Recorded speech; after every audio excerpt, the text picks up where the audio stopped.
You know the scene. Whether it's the latest Star Wars movie or some other chase involving good guys and bad guys, there's always that part about disabling the tracking device.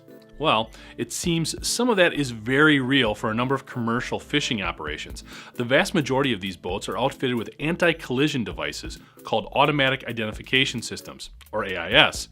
These systems use GPS to identify where other boats are located so vessels can steer clear of each other. The good and the bad of these systems is that if you're a pirate looking to pillage and plunder, the AIS basically works like a treasure map.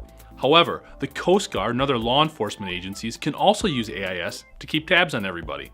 The combination of applications has led a number of commercial fishing boats, particularly those roaming around Central and South America, to shut off their AIS.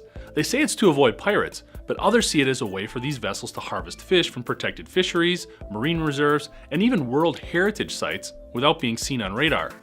Going dark means these boats are going into areas where coral, turtles, and fish like yellowfin tuna and blue sharks are supposed to be protected from commercial fishing.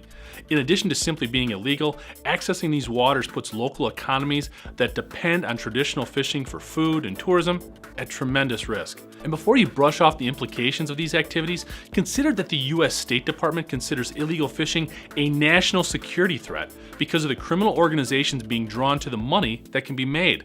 According to an article on Business Insider, up to 20%, or at least $30 billion of the global seafood supply, comes from illegal sources.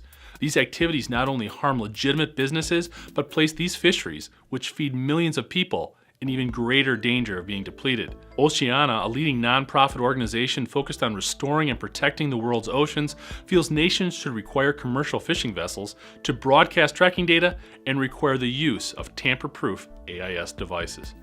I'm Jeff Ranke, and this is IEN Now.